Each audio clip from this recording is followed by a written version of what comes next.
জাতীয় থেকে আন্তর্জাতিক প্রান্তিক জনপদ থেকে নগর চারপাশে ঠিক কি ঘটছে এই মুহূর্তে তা নিয়ে আয়োজন এখন চারদিক।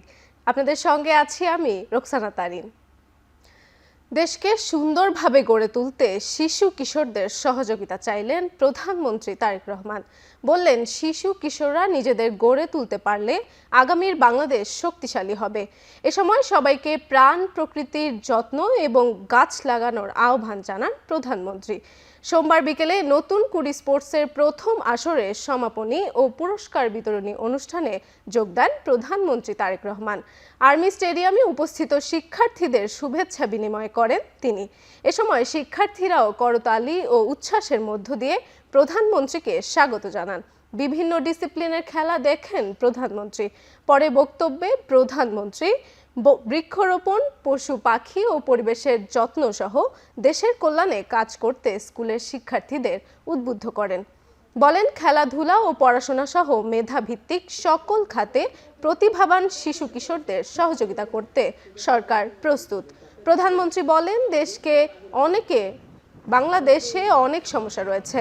বাংলাদেশকে সুন্দর করে গড়ে তুলতে প্রচেষ্টা চালাচ্ছে সরকার। স্কুলের শিক্ষার্থীদের দেশ গড়ার কাজে সহযোগিতার আহ্বান জানান সরকার প্রধান।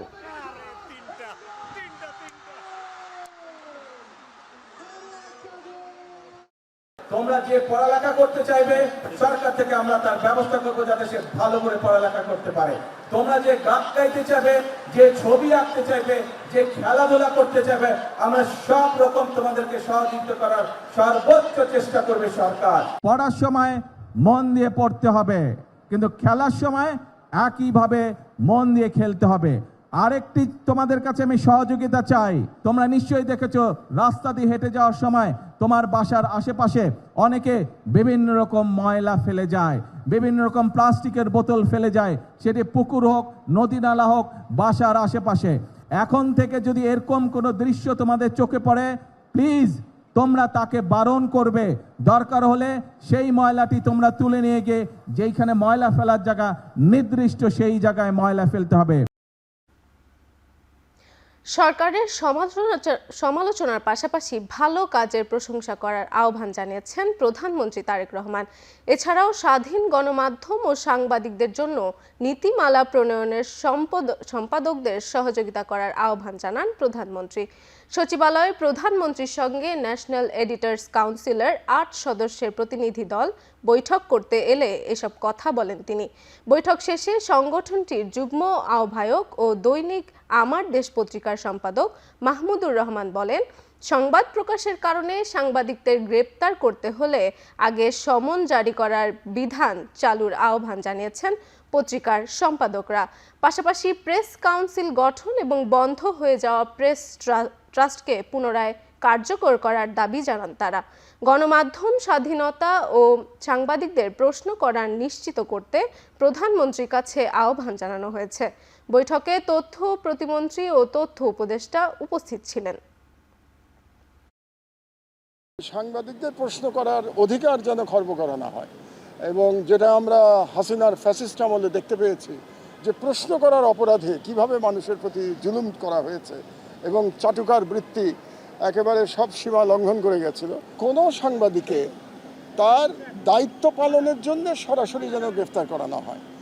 তার বিরুদ্ধে অভিযোগ থাকতে পারে, মিথ্যা সংবাদ দেওয়ার অভিযোগ হতে পারে, আদালত তার বিরুদ্ধে সমন জারি করবে। সমনের পরে তার যদি দোষ প্রমাণিত হয় তখন তার বিরুদ্ধে আইনগত যা অ্যাকশন নেওয়ার সেটা নেওয়া হবে। শাপলা চত্বরে হেফাজতের সমাবেশে হত্যা মামলায় শেখ হাসিনা, সাবেক সেনাপ্রধান আজিজ, 4 সাবেক আইজিপি সহ 41 জনের বিরুদ্ধে অভিযোগ আমলে নিয়েছে ট্রাইব্যুনাল 2। একই সঙ্গে পলাতক শেখ হাসিনা, আজিজ, বেনজির সহ 31 আসামির বিরুদ্ধে গ্রেপ্তারি পরোয়ানা জারি করা হয়। অভিযোগপত্রের উপর পরবর্তী শুনানি 16ই আগস্ট। দুটি অভিযোগের বিষয় জানিয়ে চিফ প্রসিকিউটর বলেন, হেফাজতের সমাবেশ দমন করে দমভক্তি করছিল আওয়ামী লীগ সরকার। 2013 সালের 5 মে রাজধানীর মতিঝিলে শাপলা চত্বরে হেফাজতে ইসলামের সমাবেশকে কেন্দ্র করে প্রসিকিউশন এ পর্যন্ত 61 জন নিহতের তালিকা পেয়েছে, তবে শনাক্ত করতে পেরেছে মাত্র 58 জনের পরিচয়।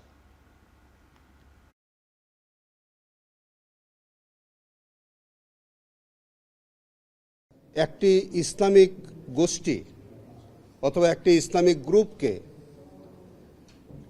তাদেরকে ডেস্ট্রয় করে দেওয়ার জন্যে, নির্মূল করে দেওয়ার জন্যে তৎকালীন সরকার কিছু ব্লগার অ্যাক্টিভিস্ট অথবা কিছু লেফটিস্ট, যাদেরকে আমরা নাস্তিক বলে সম্বোধন করতে পারি, এই জাতীয় কিছু মানুষ দ্বারা প্রভাবিত হয়ে হেফাজতে ইসলামের মতো একটি সংগঠনকে নির্মূল করার জন্য সরকার অত্যন্ত পরিকল্পিতভাবে তাদের উপরে সেই দিন এই নারকীয় আক্রমণ এবং হত্যাযজ্ঞ সংগঠিত করে। বিএনপিকে যারা ফ্যাসিবাদের দল বলে তাদের জ্ঞানের অভাব রয়েছে বলে মন্তব্য করেছেন বিএনপি মহাসচিব মির্জা ফখরুল ইসলাম আলমগীর। সোমবার সকালে রংপুরে বিআরডিবির কার্যালয়ে বিভাগীয় কার্যালয়ে উদ্বোধন শেষে তিনি এসব কথা বলেন। এ সময় জামায়াতের আমিরকে তাদের দলের গঠনতন্ত্র পড়ে দেখার আহ্বান জানিয়ে জামায়াত গণতান্ত্রিক দল কিনা এমন প্রশ্নও তোলেন বিএনপি মহাসচিব। সাংবাদিকদের প্রশ্নের জবাবে রাষ্ট্রপতির প্রার্থী ঠিক করতে দলের স্থায়ী কমিটির সিদ্ধান্তই চূড়ান্ত বলে জানান মির্জা ফখরুল ইসলাম আলমগীর। বলেন, স্থানীয় সরকার নির্বাচনে প্রার্থীদের যোগ্যতা নির্ধারণের সিদ্ধান্ত নিবে ইসি। এ সময় কৃষি খাতে সুদমুক্ত ঋণ ও বিনিয়োগের মাধ্যমে বাণিজ্যিক কৃষি অর্থনীতি গড়ে তুলতে সরকারের পরিকল্পনার কথা জানান স্থানীয় সরকার মন্ত্রী ও বিএনপির এই শীর্ষ নেতা। জানান, এই বছরের শেষে অথবা আগামী বছরের শুরুতে হবে স্থানীয় সরকার নির্বাচন।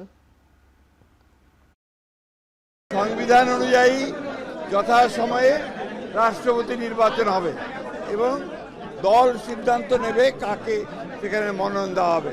একবার নয়, বিএনপি পাঁচবার রাষ্ট্র পরিচালনার দায়িত্বে এসেছে। সুতরাং বিএনপিকে যারা ফ্যাসিবাদ বলেন তাদের হয় জ্ঞানের অভাব আছে অথবা তাদের মাইন্ডসেটটা এভাবে তৈরি হয়েছে। বিএনপি তো একটা গণতান্ত্রিক রাজনৈতিক দল, আর জামায়াতে ইসলামের আমির সাহেব বলেছেন উনি ওনার গণতন্ত্রটা ভালো করে পড়বেন, তাহলে কি ব্যবস্থা হবে সেটা দেখা যাবে। ওনারা গণতান্ত্রিক দল কিনা এটা ওনারাই নিজেরা বিবেচনা করবেন। সাবেক রাষ্ট্রপতি মোহাম্মদ শাহাবুদ্দিন বিতর্কিত শিল্প গোষ্ঠী এস আলমের ব্যাংক কেলেঙ্কারির সঙ্গে জড়িত। সে কারণে রাষ্ট্রপতি হওয়ার আগে যে কোনো অপরাধের অভিযোগে তার বিরুদ্ধে মামলা করা যাবে বলে দাবি করেছেন জামায়াতের আইনজীবী শিশির মনির। সোমবার হাইকোর্টে সাংবাদিকদের তিনি বলেন, সাবেক রাষ্ট্রপতির বিরুদ্ধে গ্রেপ্তারি পরোয়ানাও জারি করা যাবে। ইসলামী ব্যাংকের মানি ডিফালকেশন, মানি লন্ডারিং একটা স্পেসিফিক কেস হয়েছে যেখানে 24 জনকে আসামি করা হয়েছে। আমার বিবেচনায় এই রাষ্ট্রপতি সাহেবও তৎকালীন দিনের মানি ডিফালকেশন প্রক্রিয়ার অংশীদার। কোনো ক্রিমিনাল অফেন্স কিংবা কোনো লায়াবিলিটি রাষ্ট্রপতি হওয়ার আগে কিংবা রাষ্ট্রপতির দায়িত্বকালীন অবস্থায় যদি তিনি কার্যভারে যতক্ষণ আছেন এতক্ষণ মামলা করা যেত না, কিন্তু কার্যভার থেকে শেষ পদত্যাগ অথবা তিনি যদি রিটায়ার করেন, উভয় ক্ষেত্রে তার বিরুদ্ধে মামলা করতে আইনগত কোনো বাধা নাই। বর্তমান সরকার জুলাই আন্দোলনে সম্পৃক্তদের অবহেলা করছে। জুলাই সনদ বাস্তবায়নের কথা সংসদে বলতে হয়, তা জাতির জন্য লজ্জাজনক বলে মন্তব্য করেছেন জামায়াতের সেক্রেটারি জেনারেল মিয়া গোলাম পারওয়ার। সোমবার বিকেলে জাতীয় প্রেস ক্লাবে ন্যাশনাল ডক্টরস ফোরামের আয়োজিত এক সেমিনারে এসব কথা বলেন তিনি। আরও বলেন, বৈষম্যহীন রাষ্ট্রের স্বপ্ন দেখছিল জুলাই যোদ্ধারা, কিন্তু বর্তমান সরকার গণভোট অস্বীকার করে আবারও জুলাই ফিরিয়ে আনার চেষ্টা করছে।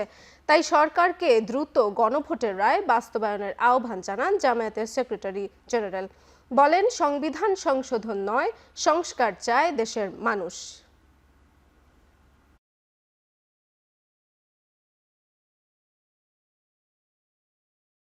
আমরা শুধু ফ্যাসিবাদের সময় ডিপ্রাইভড হয়নি, জুলাইয়ের যুদ্ধ আন্দোলন সংগ্রাম চলাকালে আমাদের উপরে ওই সময় শুধু জুলুম চলেনি।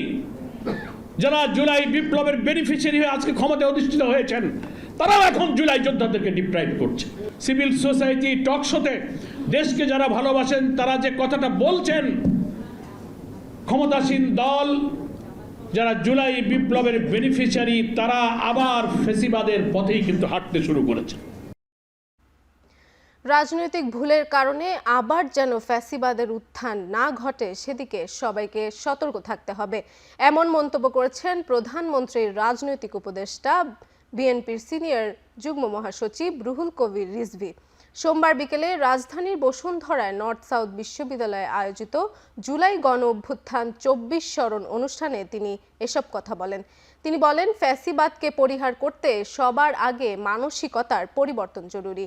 গণতন্ত্রের জন্য বিএনপির ১৭ বছরের লড়াই জুলাই ছাত্র জনতার মাধ্যমে সফলতা এসেছে বলেও জানান রিজভী। স্মরণ সভায় অংশ নিয়ে জুলাই গণ অভ্যুত্থানের মানুষের আকাঙ্ক্ষাকে বাস্তবায়নের জোর দেন বক্তারা। জুলাই গণ অভ্যুত্থানে নর্থ সাউথ বিশ্ববিদ্যালয়ের অবদান স্মরণ করা হয়। অনুষ্ঠানে উপস্থিত ছিলেন নর্থ সাউথ বিশ্ববিদ্যালয়ের মুক্তিযুদ্ধ গবেষণা কেন্দ্রের পরিচালক অধ্যাপক সলিমুল্লাহ খান, জুলাই শহীদ স্মৃতি ফাউন্ডেশনের প্রধান নির্বাহী অবসরপ্রাপ্ত লেফটেন্যান্ট কর্নেল কামাল আকবর ও নর্থ সাউথ ইউনিভার্সিটির উপাচার্য অধ্যাপক আব্দুল হান্নান চৌধুরী সহ অনেকে। বাংলাদেশের জাতীয় জীবনে জুলাই তেমনই একটি গুরুত্বপূর্ণ ঐতিহাসিক অধ্যায়। এটি কেবল একটি রাজনৈতিক ঘটনার স্মারক নয়, বরং নাগরিক সাহস, আত্মত্যাগ, গণতান্ত্রিক আকাঙ্ক্ষা এবং ন্যায়ভিত্তিক রাষ্ট্র প্রতিষ্ঠার প্রত্যয়ের প্রতীক। সংকটের মুহূর্তে সমাজের বিভিন্ন শ্রেণী, পেশা, বয়স ও মতের মানুষ যে সাহস, সংহতি ও দায়িত্ববোধের পরিচয় দিয়েছে তা প্রমাণ করেছে জাতীয় স্বার্থ যখন মুখ্য হয়ে ওঠে তখন বিভাজনের সীমারেখাও অতিক্রম করা সম্ভব। এই সম্মিলিত চেতনা বাংলাদেশের রাজনৈতিক ইতিহাসের এক মূল্যবান উত্তরাধিকার, যা ভবিষ্যৎ রাষ্ট্রচিন্তার জন্য তাৎপর্যপূর্ণ। বিচার, রাষ্ট্র সংস্কার ও জনগণের অধিকার প্রতিষ্ঠার দাবিতে কিশোরগঞ্জে দেশ গড়তে জুলাই জাগরণ কর্মসূচি পালন করেছে জাতীয় নাগরিক পার্টি। সমাবেশ থেকে দ্রুত সংস্কার বাস্তবায়নের আহ্বানের পাশাপাশি বিলম্ব হলে কঠোর কর্মসূচির হুঁশিয়ারও দেন দলটির কেন্দ্রীয় নেতারা। সোমবার বিকেলে সন্ধ্যা ও রাতে জাতীয় নাগরিক পার্টির উদ্যোগে কিশোরগঞ্জের তারাইল, করিমগঞ্জ ও সদর উপজেলায় আলাদাভাবে দেশ গড়তে জুলাই জাগরণ কর্মসূচি হয়। সমাবেশে এনসিপির মুখ্য সংগঠক নাসির উদ্দিন পাটোয়ারি বলেন, সংসদে সংস্কারের বিষয়গুলো দ্রুত নিষ্পত্তি করতে হবে। উত্তরাঞ্চলের মুখ্য সমন্বয়ক সার্জিস আলম বলেন, যারা নির্বিচারে মানুষ হত্যা করতে পারে তাদের হাতে দেশ কখনো নিরাপদ থাকতে পারে না। তাই জনগণকে সব সময় সতর্ক থাকার ও ঐক্যবদ্ধ থাকার আহ্বান জানান তিনি। পার্লামেন্টে আপনি এটা সংশোধন সলভ করে নেন, আর না হলে পুরো বাংলাদেশের তরুণ প্রজন্ম নিয়ে আমরা পার্লামেন্টের সামনে উপস্থিত হব। আমরা ওই দিন 36 দিন অপেক্ষা করব না, যেদিন যাব সেদিনে আমরা আমাদের ভাই হত্যাকাণ্ডের বিচার এবং বাংলাদেশের সংস্কারের দাবি নিয়ে সেই দিনে মাঠ থেকে পরিত্যাগ করব ইনশাআল্লাহ। যেই মানুষ ক্ষমতায় টিকে থাকার জন্য আপনার সন্তানের মতো, ভাইয়ের মতো, বোনের মতো, মা বাবার মতো 1400 মানুষকে খুন করতে পারে, সেই মানুষের হাতে এই বাংলাদেশ নিরাপদ থাকতে পারে না। রাজধানীতে তীব্র হচ্ছে গ্যাসের সংকট। বাসাবাড়ির পাশাপাশি গ্যাস পাম্পগুলোতেও সংকট বাড়ছে। 3 থেকে 4 ঘন্টা লাইনে দাঁড়িয়েও গ্যাস পাচ্ছে না চালকরা। তবে পাম্প কর্তৃপক্ষ বলছে এলপিজি সরবরাহ বাড়লে সংকট কেটে যাবে। 1 সপ্তাহ ধরে গ্যাস সংকটে ভোগান্তি পোহাচ্ছেন রাজধানী সহ আশেপাশের অনেক জেলার বাসিন্দা। ফিলিং স্টেশনেও গ্যাসের জন্য দীর্ঘ লাইনে অপেক্ষা করতে হচ্ছে যানবাহন চালকদের। কয়েকটিতে পর্যাপ্ত চাপ না থাকায় বন্ধ করে দেওয়া হয়েছে ফিলিং স্টেশন। মহেশখালীর ভাসমান টার্মিনাল থেকে আগামী শুক্রবার আংশিক গ্যাস সরবরাহ শুরু হবে। পুরো চালু হতে আরও 1 সপ্তাহ সময় লাগবে। এদিকে বিদ্যুৎ ও খনিজ সম্পদ প্রতিমন্ত্রী বলেছেন, আগামী 2 সপ্তাহের মধ্যে গ্যাস সংকট কেটে যাবে।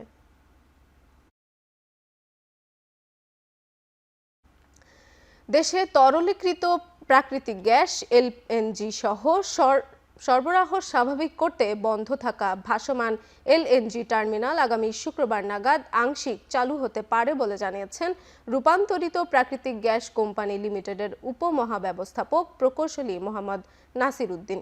তবে টার্মিনালটি পুরোপুরি সচল হতে আরও 1 সপ্তাহের বেশি সময় লাগতে পারে। বয়লারের একটু সমস্যা হয়েছিল, কানেকশন আর কিছু না, মেজর কিছু না। ফেব্রুয়ারির মধ্যে আমরা একটা আশা করতেছি একটা রেজাল্ট পাবো। তথ্যের অবাধ প্রবাহের এই সময়ে বস্তুনিষ্ঠ তথ্য শনাক্ত করা এবং বিভ্রান্তিকর তথ্য প্রতিরোধ করাই বড় চ্যালেঞ্জ বলে মন্তব্য করেছেন তথ্যমন্ত্রী জহির উদ্দিন স্বপন। বরিশাল সার্কিট হাউসে সাংবাদিকদের সঙ্গে মত বিনিময় সভায় তিনি এসব বলেন। গণমাধ্যমে দায়িত্বশীল সাংবাদিকতা নিশ্চিত করতে সাংবাদিক, সরকার ও রাষ্ট্রকে একসঙ্গে কাজ করতে হবে। কোন সাংবাদিকতা ব্ল্যাকমেইলিং আর কোন সাংবাদিকতা আমাদের জন্য অনিবার্য লাগবেই, এটাকে ভাগাভাগি করে ফেলতে না পারলে রাষ্ট্র সমাজ সঠিকভাবে দায়িত্বশীল সাংবাদিকতাকে পৃষ্ঠপোষকতা করতে পারবে না। এই কাজটা রাষ্ট্র একা করতে পারবে না, সরকার একা করতে পারবে না। এই কাজটা করার জন্য যেহেতু এটা বিষয়টা আপনাদের, অতএব আপনাদেরই অংশীদারিত্ব লাগবে। রাজশাহী বিশ্ববিদ্যালয়ের রাকসু ও ছাত্র শিবিরের নেতাকর্মীদের বিরুদ্ধে কয়েক শিক্ষার্থীকে মারধরের অভিযোগ উঠেছে। শিক্ষার্থীদের অভিযোগ, রবিবার সংস্কৃত বিভাগের এক শিক্ষার্থীকে প্রেমের প্রস্তাব দেন একই বিভাগের শিক্ষার্থী মহসিন আলম। এই ঘটনায় সোমবার প্রক্টর কার্যালয়ে বৈঠক চলাকালে মহসিনের পক্ষে কথা বলা আনাস নামে এক শিক্ষার্থীকে চড় থাপ্পড় মারেন রাকসুর জিএস সালাউদ্দিন আহমেদ। এরপর কেন্দ্রীয় লাইব্রেরিতে আনাস সহ কয়েকজনকে আবার মারধরের অভিযোগ ওঠে রাকসু ও ছাত্র শিবিরের নেতাকর্মীদের বিরুদ্ধে। আহতদের হাসপাতালে নেয়ার ক্ষেত্রেও বাধা দেওয়ার অভিযোগ রয়েছে। পরিস্থিতি নিয়ন্ত্রণে রাখতে ক্যাম্পাসে অতিরিক্ত পুলিশ মোতায়েন করা হয়েছে।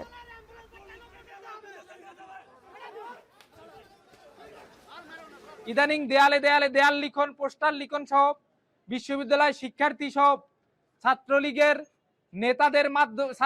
নেতারা সর্বশেষ রাকসু নেতৃবৃন্দের উপর যে হামলা করেছে, সব কিছুর বিচার হিসেবে তাদেরকে অ্যারেস্ট দেখানো হয়েছে। রাকসু শিবিরের সন্ত্রাসী যারা, তারা রাজশাহী বিশ্ববিদ্যালয়ের লাইব্রেরি, যেখানে পড়াশোনা করার জায়গা, সেখানে কিভাবে মব তৈরি করে তারা সন্ত্রাসী কায়দায় শিক্ষার্থীদেরকে হত্যার উদ্দেশ্যে কিভাবে হামলা করেছে, আমরা রাজশাহী বিশ্ববিদ্যালয়ের ছাত্র দলের পক্ষ থেকে তীব্র নিন্দা এবং প্রতিবাদ জানাচ্ছি। অনবদ্প্রেত ঘটনা ঘটে যায়, সেখানে আমরা সেই ঘটনা এবং তার পরবর্তীতে রাকসু ভবনে আমরা শুনেছি সেখানে একটা আক্রমণ হয়েছে এবং সেই ঘটনাকে কেন্দ্র করে পরবর্তীতে আমাদের সেন্ট্রাল লাইব্রেরিতে সেখানেও একটা ঘটনা ঘটেছে এবং এই সার্বিক ঘটনায় বিশ্ববিদ্যালয় কর্তৃপক্ষ খুব সিরিয়াসলি জিনিসগুলো নিয়েছে।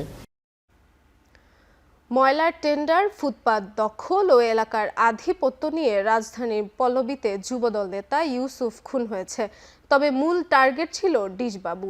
সংবাদ সম্মেলনে ডিবি প্রধান জানান, ডিসবাবুকে হত্যার জন্য 25 লাখ টাকা চুক্তিতে 4 জন শুটার ভাড়া করেন সিএনজি হাফিজ। হত্যার পরিকল্পনা অনুযায়ী আগেই পল্লবীতে থাকা ডিসবাবুর অফিস ও ব্যক্তিকে শনাক্ত করে শুটার গ্রুপ। ঘটনার দিন কিলিং মিশনে অংশ নেয়া একজন জনতার হাতে আটকের পর তদন্তে নামে ডিবি। শুক্রবার রাতে কাফরুলে কয়েকজন অস্ত্রধারীর গুলিতে যুবদল কর্মী সহ 3 জন গুলিবিদ্ধ হন। স্থানীয়রা উদ্ধার করে ঢাকা মেডিকেল নেয়ার পর ইউসুফের মৃত্যু হয়। এ ঘটনায় 4 শুটার সহ 8 জনকে গ্রেপ্তার করেছে ডিবি। ঘটনায় অংশ নিয়েছে মোট 11 জন।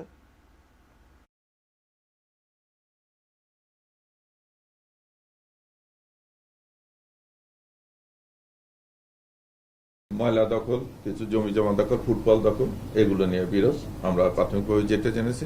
এবং যে হাফিজের কথা বললেন, যে সিএনজি হাফিজ, এটার সঙ্গে জড়িত আমাদের যে 7 জন ধরা আছে, 7 জনই এটা স্বীকার করেছে যে তাদেরকে কে কোথা থেকে ভাড়া করেছে। এবং আরও কিছু প্রমাণ পেয়েছি আমরা, হোটেলে যে নিয়ে এসে রাখা আছে, হোটেলকে বুক করেছে, তারপর ওখানে কিছু টাকা পয়সার লেনদেন হয়েছে। এগুলো সার্বিক বিবেচনায় আমরা যথেষ্ট তথ্য প্রমাণ পেয়েছি এবং গ্রেপ্তারকৃত আসামিরা স্বীকার করেছে যে তারা হাফিজি তাদেরকে ভাড়া করে নিয়ে এসেছে এই হত্যাকাণ্ড। ফেসবুকে তান্ত্রিক সেজে রাসায়নিক দিয়ে কৌশলে হাত পুড়িয়ে প্রতারণা ও অর্থ আত্মসাৎ ঘটনায় কুমিল্লা ও নোয়াখালী থেকে 3 জনকে গ্রেপ্তার করেছে পিবিআই। সংবাদ সম্মেলনে পিবিআই উত্তরের কর্মকর্তা জানান, ভারতীয় এক নাগরিক যোগ সাজসে গড়ে ওঠে এই প্রতারণা চক্র। তারা ইউটিউবের মাধ্যমে রাসায়নিক বিক্রিয়া ঘটিয়ে মানুষের মনে প্রথমে আতঙ্ক তৈরি করে, পরে তাদের কাছ থেকে দফায় দফায় টাকা হাতিয়ে নেয়। রহমত আলী কবিরাজ নামের এক ব্যক্তির মামলার প্রেক্ষিতে তদন্ত শুরু করে পিবিআই। পরে কুমিল্লা থেকে ওহিদ আলম এবং মাহে আলমকে গ্রেপ্তার করে পিবিআই। তাদের দেয়া তথ্য অনুযায়ী নোয়াখালী থেকে মোহাম্মদ হাসান আলী নামের আরেক তান্ত্রিককে পিবিআই গ্রেপ্তার করে। এই ঘটনায় দোষ স্বীকার করে আদালতে জবানবন্দি দিয়েছে দুই অভিযুক্ত।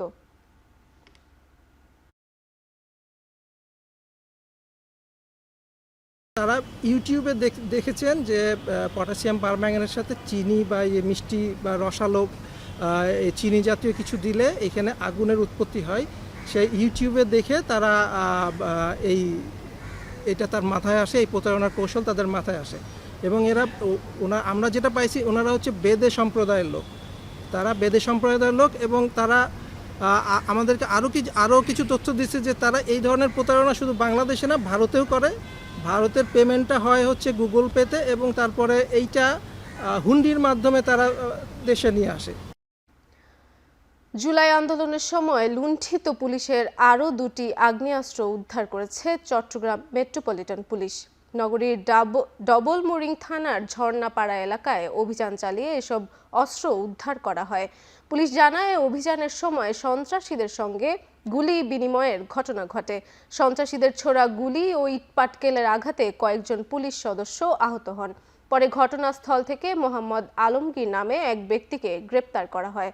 পুলিশের দাবি, আলমগীর মাদক কারবারি ও শীর্ষ সন্ত্রাসী। তার কাছ থেকে 2000 পিস ইয়াবা এবং লাল রঙের স্কচ টেপে মোড়ানো অবস্থায় পুলিশের ক্ষয়ে যাওয়া দুটি বিদেশি পিস্তল উদ্ধার করা হয়েছে। এদিকে বায়জিৎ বোস্তামি থানার পৃথক অভিযানে আরও দুটি ব্যক্তিকে বিদেশি পিস্তল ও গুলিসহ গ্রেপ্তার করা হয়েছে। গ্রেপ্তারে দুজন শীর্ষ সন্ত্রাসী ডেভিড ইমনের সহযোগী। তাদের কাছ থেকে ইতালিতে তৈরি একটি অটোমেটিক পিস্তল ও 4 রাউন্ড গুলি উদ্ধার করা হয়েছে।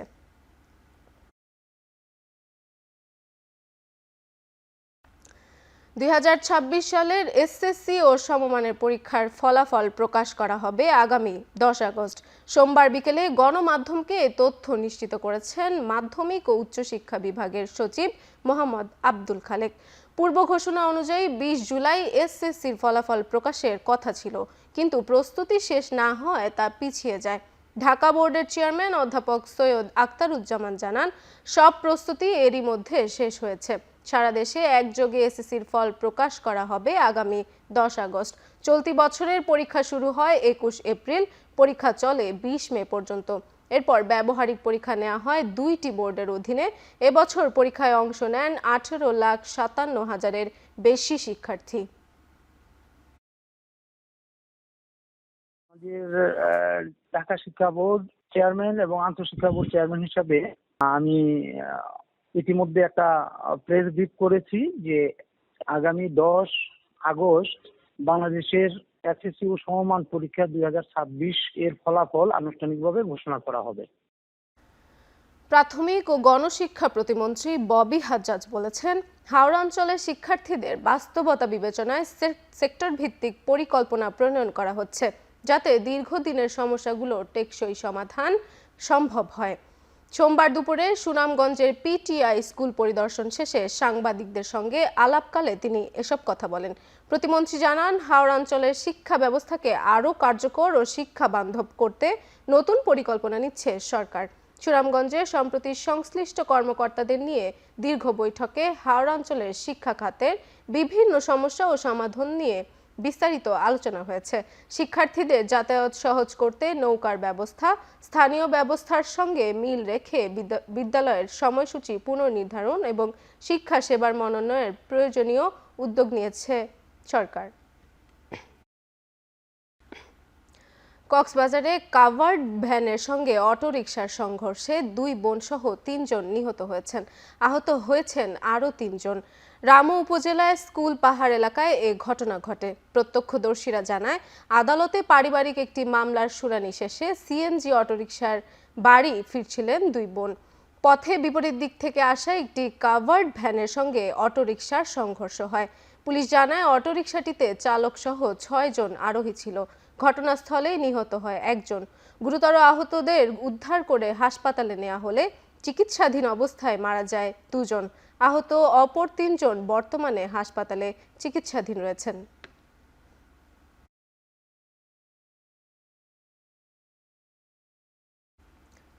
রাজবাড়ীতে অভিযান চালিয়ে 5 জন অস্ত্রধারীকে গ্রেপ্তার করেছে র্যাব 10। এ সময় তাদের কাছ থেকে একটি ব্রিটিশ কাটা রাইফেল, 1 নলা বন্দুক ও 3টি দেশীয় 1 শুটার গান উদ্ধার করা হয়। সোমবার বিকেলে সদর উপজেলার রামকান্তপুরের কৈজলা এলাকায় তাদের গ্রেপ্তার করা হয়। সংবাদ বিজ্ঞপ্তিতে র্যাব জানায়, গোপন সংবাদের ভিত্তিতে রবিবার রাজবাড়ী সদর থানার রামকান্তপুর এলাকায় অভিযান পরিচালনা করা হয়। অভিযানে আসলাম সরকার ও মোহাম্মদ বাহাদুর বিশ্বাসের বসত বাড়িতে তল্লাশি চালিয়ে অস্ত্রগুলো উদ্ধার করা হয়। পরে ঘটনাস্থল থেকে 5 জনকে গ্রেপ্তার করে র্যাব। বিজ্ঞপ্তিতে আরও বলা হয়, গ্রেপ্তার ইব্রাহিম শেখের বিরুদ্ধে 19টি অস্ত্র মামলা রয়েছে। ফয়সাল চৌধুরী, প্রকাশ ফরিদের বিরুদ্ধে একটি অস্ত্র ও একটি চাঁদাবাজি সহ মোট 2টি মামলা রয়েছে।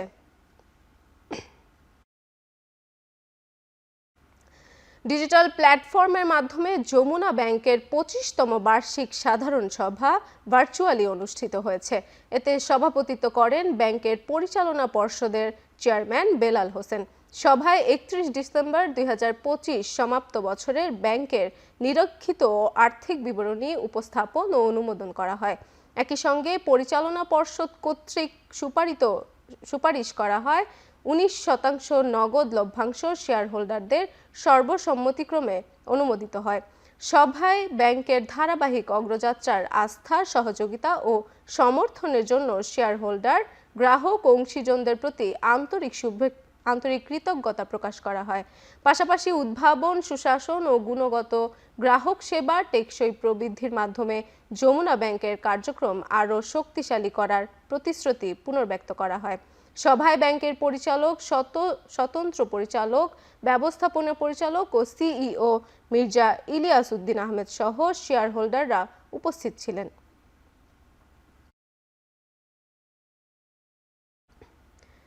ACI female hygiene brand freedom আয়োজিত স্কুটি নাকি গোল্ড ক্যাম্পেইনে বিজয়ীদের হাতে পুরস্কার তুলে দেওয়া হয়েছে।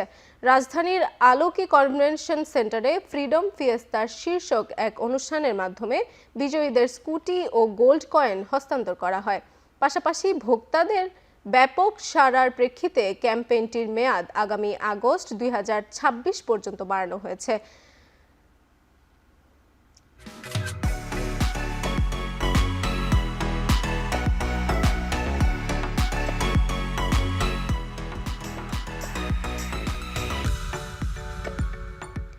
ক্যাম্পেইনের বিচারক হিসেবে উপস্থিত ছিলেন অভিনেত্রী অপি করিম। তিনি হাইজিন সেক্টরের ফ্রিডমের উদ্যোগগুলোর প্রশংসা করেন। অনুষ্ঠানে বিজনেস ডিরেক্টর খন্দকার ইশতিয়াক আহমেদ বলেন, স্কুটি নাকি গোল্ড ক্যাম্পেইনের মাধ্যমে শুধু পুরস্কার নয়, বরং ভোক্তাদের সঙ্গে দীর্ঘদিনের আস্থাকে উদযাপন করা হয়েছে। আগামীতেও নারীদের দৈনন্দিন জীবনে সহায়ক এমন আরও উদ্ভাবনী উদ্যোগ নিয়ে আসবে ফ্রিডম।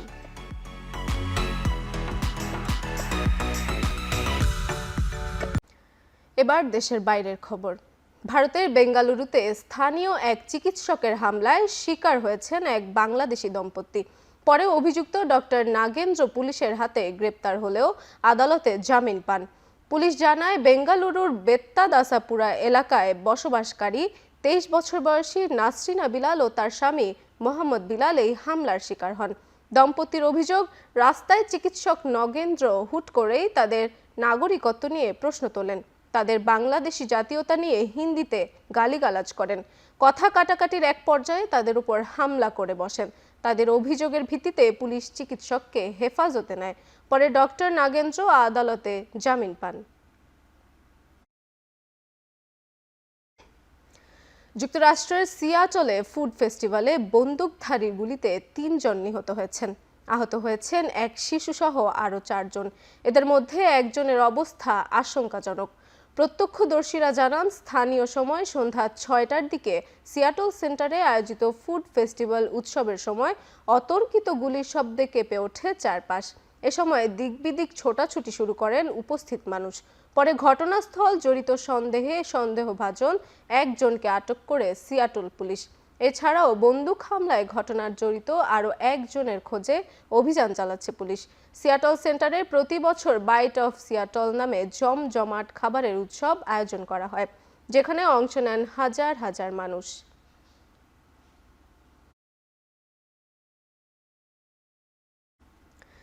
ইরানকে সতর্ক বার্তা দিয়ে ইসরায়েলি প্রধানমন্ত্রী বেনিয়ামিন নেতানিয়াহু বলেছেন, তেহরান যদি সরাসরি বা প্রক্সি গ্রুপের মাধ্যমে ইসরায়েলকে হামলার পরিকল্পনা করলে তার পরিণতি হবে ভয়াবহ। এর আগে ইরানের ইসলামী বিপ্লবী গার্ড বাহিনী হুঁশিয়ারি দিয়েছিলেন, যুদ্ধ পুনরায় শুরু করলে যুক্তরাষ্ট্রের সমর্থনকারী যে কোনো দেশের বিরুদ্ধে কঠোর প্রতিশোধমূলক ব্যবস্থা নেবে ইরান। আইআরজিসির মুখপাত্র অভিযোগ করেন, মধ্যপ্রাচ্যে মার্কিন বাহিনীকে টিকিয়ে রাখতে এবং নিজেদের কৌশলগত উদ্দেশ্য সাধনের জন্য ইসরায়েল ট্রাম্পের কাছে মিথ্যা তথ্য ছড়াচ্ছে। এমন অবস্থায় ইসরায়েলের মনে রাখা উচিত, এমন কর্মকাণ্ডের জন্য ইরানের প্রধান লক্ষ্যবস্তুতে পরিণত হবে তারা। ভয়াবহ পরিণতি ভোগ করতে হবে ইসরায়েলকে। এদিকে যুক্তরাষ্ট্র সফর ঘিরে ইসরায়েলের বিরুদ্ধে নিউ ইয়র্কের মেয়র জোহরান মামদানি ঘৃণা ছড়াচ্ছেন বলে অভিযোগ করেছেন বেনিয়ামিন নেতানিয়াহু। তীব্র সমালোচনা ও গ্রেপ্তারের বিষয় নিয়ে আলোচনার পরও জাতিসংঘের সাধারণ পরিষদে যোগ দিতে নিউ ইয়র্ক সফরে যাচ্ছেন ইসরায়েলের প্রধানমন্ত্রী। ফক্স নিউজের এক সাক্ষাৎকারে এ কথা জানান নেতানিয়াহু। অস্ট্রেলিয়ার বিপক্ষে সিরিজে পেসার নাহিদ রানার ইনজুরিকে দুর্ভাগ্যজনক বলে উল্লেখ করেছেন প্রধান নির্বাচক হাবিবুল বাশার। পেসারদের ওয়ার্কলোড ম্যানেজমেন্টের উপর দায় না দিয়ে পুরো বিষয়কে ভাগ্যের উপর ছেড়ে দিয়েছেন হাবিবুল বাশার। আমাদের একদম শেষ মুহূর্ত পর্যন্ত ওয়েট করতে হচ্ছে। আমরা শেষ মুহূর্তে ওয়েট করেছি বারবার। মানে আপনি জানেন, আপনারা সবাই জানেন যে অনেক প্রসেসের মধ্যে যেতে হয়েছে। কোনোভাবে মানে অ্যাটলিস্ট কেউ দুটি টেস্ট না পারুক, একটা টেস্ট যদি পারে আমাদের যারা মেইন প্লেয়ার, সেটার জন্য আমরা অপেক্ষা করেছি। স্পোর্টসে যেটা হয় সবসময় আপনি আপনার সবাইকে পাবেন না। আমাদের বেস্ট পসিবল টিম যেটা কারেন্ট সিচুয়েশন থাকে সেটা নিয়ে আমাদের যেতে হবে। সো ইনজুরি কনসার্ন তো থাকেই, ইনজুরি হলে তো আসলে আপনার কিছু করার নেই। সেটা নিয়ে আপনার আসলে আমি বেশি চিন্তা এখন আর করতে চাই না, যেহেতু আমরা টিমটা দিয়ে দিয়েছি আমাদের বেস্ট পসিবল সাইড যারা অ্যাভেলেবেল আছেন তাদেরকে নিয়ে, এবং আমি আশাবাদী এই দলটা নিয়েই আমরা আশা করি অস্ট্রেলিয়াতে ভালো খেলতে পারবো। কোচ ইস্যুতে জটিল সময় পার করছে ইতালিয়ান ফুটবল। এরই মাঝে ফেডারেশনের টেকনিক্যাল ডিরেক্টরের পদ ছাড়ার হুমকি দিয়েছেন সাবেক ডিফেন্ডার পাওলো মালদিনি। দিন দুয়েক আগে নিজেদের কোচ হিসেবে সাবেক মিডফিল্ডার আন্দ্রে পিরলোর নাম প্রস্তাব করেছিল Italy. Technical director Paolo Maldini নিজেই ছিলেন প্রস্তাবক, তবে রাশিয়ান একটি বেটিং কোম্পানির সঙ্গে চুক্তির কারণে আপাতত পিরলোকে পাচ্ছে না ইতালি। এর বিকল্প হিসেবে 2021 সালের ইউরোজয়ী কোচ রোবার্তো মানচিনিকে ফিরিয়ে আনার প্রস্তাব দেয়া হয় ফেডারেশনের পক্ষ থেকে, তবে এফআইজিসির এই প্রস্তাব ফিরিয়ে দিয়েছে মালদিনি। আন্দ্রে পিরলোকে কোচের পদে আনা না হলে নিজের পদও ছেড়ে দেওয়ার হুমকি দিয়েছেন তিনি। এর আগে কার্লো আনচেলোত্তি এবং পেপ গার্দিওলার প্রতি আগ্রহ দেখিয়েছিলেন ইতালি, তবে তারাও ফিরিয়ে দেন এই প্রস্তাব।